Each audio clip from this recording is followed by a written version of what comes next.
You have to acknowledge that when you move into leadership, you're usually moving into a new phase of your career where you don't need to do, and in fact, the quicker you can let go of the execution stuff, the quicker you'll be better at your new role and your new phase. But that means you have to be okay with not being the expert anymore. So if you coach, instead of telling your people what to do, you're honoring them as the experts in their role, and you're showing the humility that comes with confidence of a leader. I don't have to be the go-to person who tells you how to do everything. In fact, I'm here to help you better resource yourself. Managers are realizing that coaching is not just for life coaches anymore, and it is a real leadership superpower. So today I am sitting down with ICF certified executive coach, leadership coach, and IGC graduate Laura Weldy, who has worked with powerhouse organizations like Microsoft and UCLA. And she is the real deal, not only when it comes to being an amazing executive coach, but she's also come on specifically to talk to us today about how coaching skills can make great leaders. So the most powerful questions that managers can ask, the data that proves that coaching is actually one of the most valuable things an organization can invest in. So whether you lead a team of 2 or 200 or 2,000, get ready to take notes. Welcome to the show, Laura. Thanks for having me. My favorite show to come be a guest on. I want to talk about how people can manage. I actually feel like I need a lot of your help inside of this episode. Like, I'm so excited to hear some of your responses to the questions that I prepared. But what do you think it is right now where you have found that executive coaching or leadership coaching is so in demand? Like, why should people stay watching this episode or listening to this episode? Why now? I think the number one problem that most companies are facing from an internal people perspective is bandwidth. Most companies are just really struggling to get things done in a timely manner with the number of people that they have. And because of that bandwidth stretch, most people managers in formal people management roles are not managing their people. Instead, they're working on the other project that needs to get done and bringing it across the finish line. And so I think now more than ever, companies are looking to kind of outsource that people development to executive coaches or to leadership coaches so that they can amplify the impact of the people within their walls without feeling like they have to hire a bunch more people leaders. I really do believe that if you're listening to this or watching this, you are invested in improving your organization or improving your own leadership skills, or perhaps you're even watching this from the angle of like, is leadership coaching or executive coaching something I would want to do? And so, obviously, this is all opinion, but I do like to bring in some facts, and I'm obsessed with the new ICF Global Research Report. So, the International Coach Federation, who I know you've also worked closely Mhm. with over the years, their latest study found that 70% of companies using coaching reported improved individual performance and over 50% saw better team performance. Do you think those numbers reflect what you've seen? I think the majority definitely respond really well to coaching because it is a creative and collaborative process. And in the workplace, it treats you like an adult, right? You're not being talked Yeah. down to or being told what to do. Instead, you're being partnered with. And that helps people feel a sense of control and creation in their career, which is important.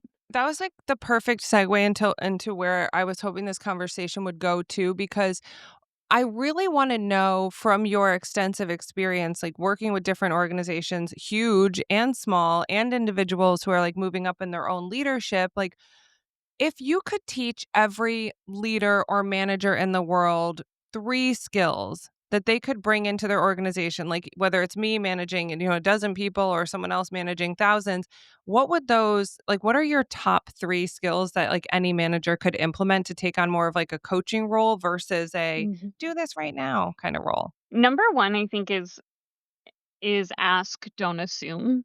We all make the connection of, "Oh, they're complaining about this. It's probably because of this and this." Because we're trying to be efficient, we assume what the problem is. But, as coach, so often we discover that the problem is not the initial complaint, and the complaint is usually a symptom of the problem. So if I'm complaining Mhm. about my coworker, it's easy for my boss to be like, "Okay, I'll just not put you 2 on projects together." But maybe the bigger issue is not that coworker, it's The fact that I don't feel seen in any of the project work that I'm doing, and I don't know how to get noticed and network with people at a higher level. So Yeah. ask, don't assume, number one. Oh, good. I need to do that in life. Okay, what's number 2? Okay, number two is coaching to ownership. So we talked about bandwidth earlier. Most people I meet who are in a people leadership role feel like they don't have the time to coach somebody because they have built up coaching to be this like super time intensive process. It's actually going to save you time and energy if you can coach people as your default instead of jumping into fixing problems for them. So when somebody comes to you with a challenge, learn how to coach them into ownership of that challenge.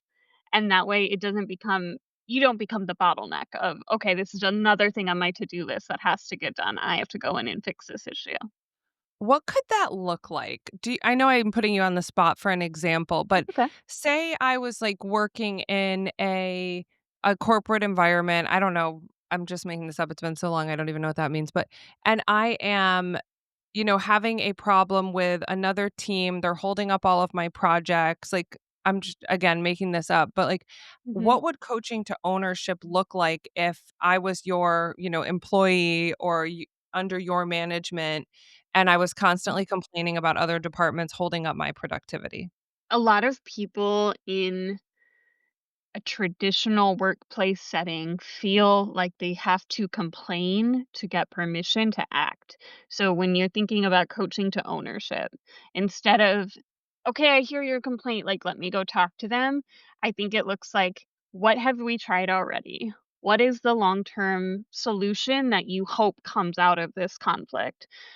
How do you think we should position this so that so and so is most receptive to this conversation?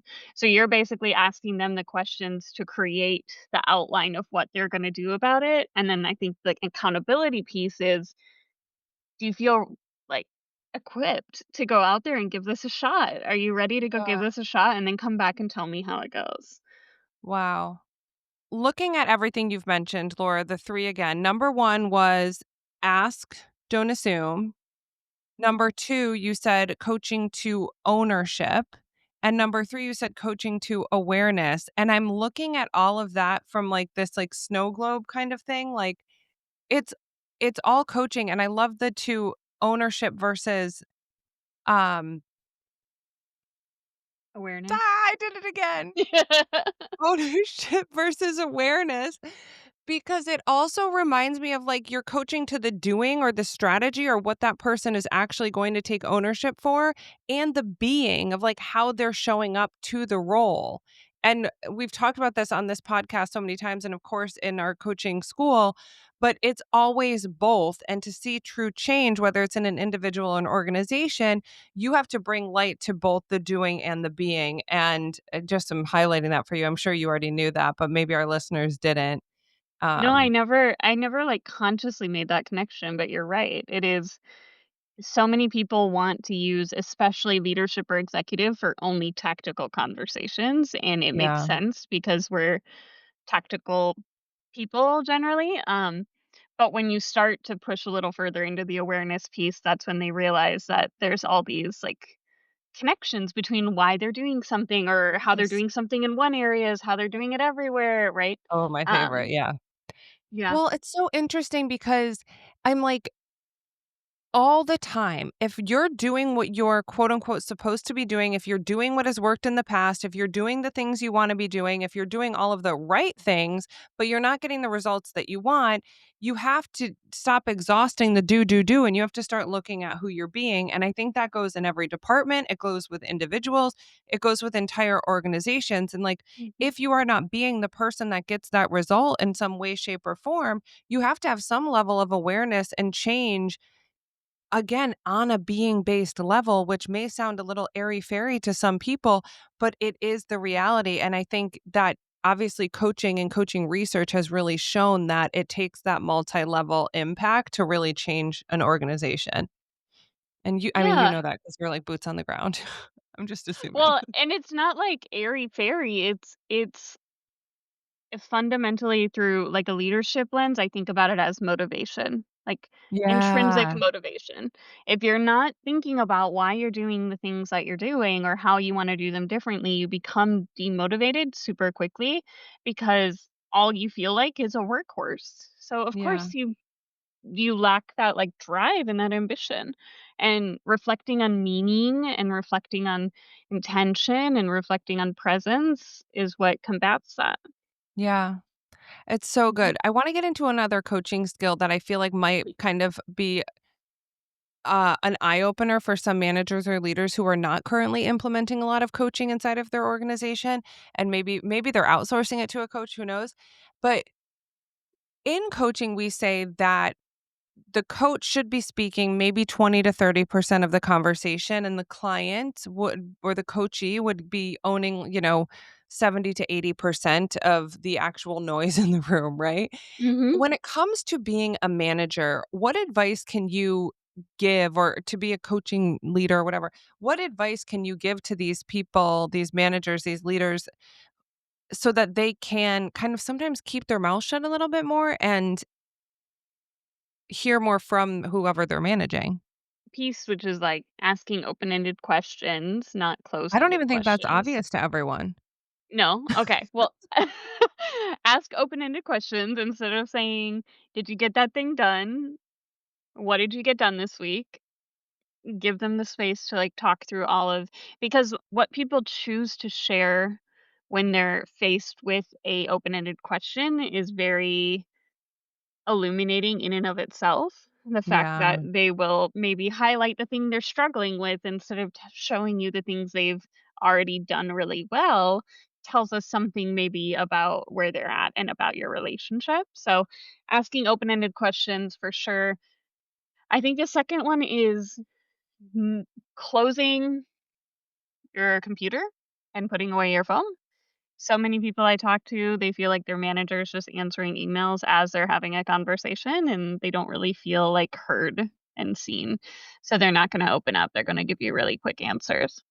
The other piece of active listening is, like, reframing, right? So reframing and rephrasing and reflecting, all the words that are coaching specific. But in coach training with IJC, we talked about how reflection is where you essentially mirror back to somebody what they've already said. So you repeat their exact words. And reframing is where you are using your own words to interpret what they're saying in a slightly more clear way. Right. Yeah. And so a lot of the coaching I did at Microsoft, for example, was around communications coaching.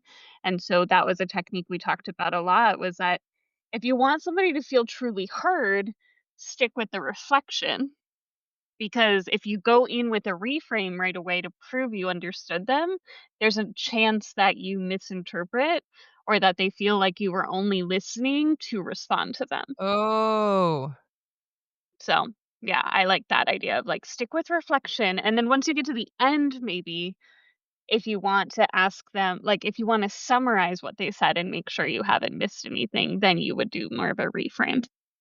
so good. You kicked off this episode by saying one of the main reasons anyone, especially organizations and humans inside of organizations, need coaching right now is because of bandwidth. And you are right. There have been so many times that I am half focused here, half focused there. And again, it's one of those things where it's like the email can wait, the text can wait, the scrolling or whatever you're doing in the background can wait. And it may feel like you're not getting as much done at the time, but I do believe, genuinely speaking, that you are slowing down a little bit. But it's like, come on, 5 wonderful, fully engaged minutes beat 15 minutes of being like, wait, what did you say? Wait, can you Yeah. say that again? Because I'm also guilty of this. Hmm. I tell people all the time, I'm Yeah. like, this is why coaching has popped off in the last like 5 to 10 years because attention, I truly believe true attention is the currency of the future. So you Wow, need you're so you're getting it right. right, you're getting it less frequently from your friends, from your family, from unless you're hiring somebody to give you attention, which maybe sounds weird, but that's what coaching is at its core Yeah. is like we're asking somebody to like just like we would with a therapist, right? With coaching, with leadership coaching specifically, we're asking somebody to look at us and to see the whole picture of what we're doing and to help us figure out what we could be doing differently. And Yeah. nobody's doing that just like naturally or casually. No, and nothing costs more than employee turnover, really. So it's worth it to invest your time and potentially money, of course, if you're going to bring a coach into your organization or hire Laura to develop your own Mm. leadership as a coaching manager or coaching leader. But all of that is much better use of your time, money, and energy than it is to constantly be rehiring. So one more question, I think. Who knows? It could be a couple more. But what is one question that you think anyone in a management or working with people position could ask in their next like one-on-one? So like I know people, you meet with your employees one-on-one here and there, but like what is a great coaching question that at any level or any size organization anyone could use? Mm, Another one I put you on the spot. Didn't prepare you. that's okay. My initial thought is just how can I help you this week most effectively? Wow. Because I think that gives them the space to say, like, I need more visibility. If it's more of a, um, they want exposure to higher level leaders, it also gives them the option to pick something very tactical.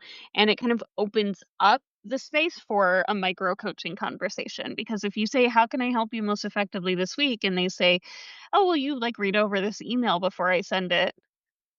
That to me is like, I can, but why are you not trusting yourself to send these messages? Or what's like the Oh. bigger challenge with this project, Oh my So gosh, it this is helps you just enter like it. getting a coaching request. I'm Yeah. this is amazing. Okay, this is amazing. I'm also gonna link a video. If you're watching this on YouTube, I'm gonna link a video that walks through an entire coaching session because I think it's gonna speak even more to what Laura is talking to. But what she's saying really in terms of this is like kind of getting their coaching request or their support request for the week. And then the follow-up question to that being like, what is this really about? Or how does this request play into like the bigger picture of what we're working on this week or however often you meet with your team. Um, I'm just having a lot of breakthroughs in this call with you.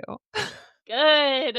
Good. You're so smart. Laura is so smart. And I've always thought that. And every time I talk to you, I'm like, I feel like you just do such a good job of taking sometimes seemingly heavy or complex issues, especially in the workplace, and saying, like, it's actually not that hard. And all you really need to do is ask better questions, listen better. And I think this is going to be a really refreshing episode for anyone listening to this who may be at an impasse with a team member or not really sure how to grow in their own leadership. Mhm. And some of it is just committing to these simple daily or weekly ways of communicating better. Yeah. Okay, wait, I have one thing to add before we wrap up. Is that Please. okay? I Okay. would, yes, many things. The other thing I noticed when I was thinking about coaching and just its relationship to being a people leader and being a manager is that you have to take yourself out of the expert role, which we talk about again in coach training. We talk all the time about how you're not the expert, they're the expert of their lives. And that can be kind of challenging, especially for people who are new to coaching because they feel like they have to kind of prove themselves as I'm really good at this. And so you should come to these sessions and work with me. But Mm, the same thing goes for managers. A lot of times people get promoted because they're really good at the execution side of things and they get promoted out of execution into management, and then they feel like they have to hold that, like, title of being really good still at execution, and it's like, you have to acknowledge that when you move into leadership, you're usually moving into a new phase of your career where you don't need to do and in fact, the quicker you can let go of the execution stuff, the quicker you'll be better at your new role and your new phase, but that means yeah, you have to be okay with not being the expert anymore. So if you coach, instead of telling your people what to do, you're honoring them as the experts in their role, and you're showing, like, the humility that comes with confidence of a leader. I don't Yeah. have to be the go-to person who tells you how to do everything. In fact, I'm here to help you better resource yourself. Yeah. Wow, that I mean, you thank you for adding that, and of course, I'm like, you could tell me 10,000,000 more things. We wanna just have your brain forever. But I think you made so many good points, and I feel like a lot of this is not so it's not inaccessible to the everyday leader. It's like I've said at the beginning, whether you're managing a team of 2 or 200, implementing these coaching skills can absolutely change things. I feel like I'm at such an advantage managing our team because I'm trained as a coach.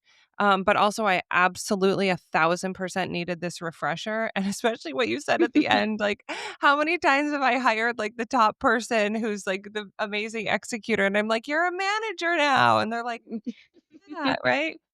Oh my gosh, so many good things in here. I am going to link all of Laura's information below. Laura, do you have something like if someone is trying to uplevel their leadership right now, like what can they do after this episode? Yeah. If they go to my website, I have a free guide called the the High Potential Path, which is basically a um, 7 or 8 step process to change the way that you're positioning yourself at work so that Mm. other people see you for the potential that you have in the future. So I would recommend going and grabbing that, and it's free. Amazing. We will make sure that that is linked everywhere. Laura's website, Laura's podcast, Laura's socials. So feel free to reach out to her. And if you are watching this from the angle of wanting to become an executive coach or leadership coach, we're also going to link a free workshop from IGC Coaching School called Get Paid to Coach that really helps you nail down your niche, figure out what kind of offer you would have. And I hope listening to Laura and getting inspired by her expertise and her excellence at coaching and also her resume fuels that fire inside of you to be a change maker. And Laura, it's been a pleasure as always. Thank you so much for being here. I love chatting with you anytime. Thank you.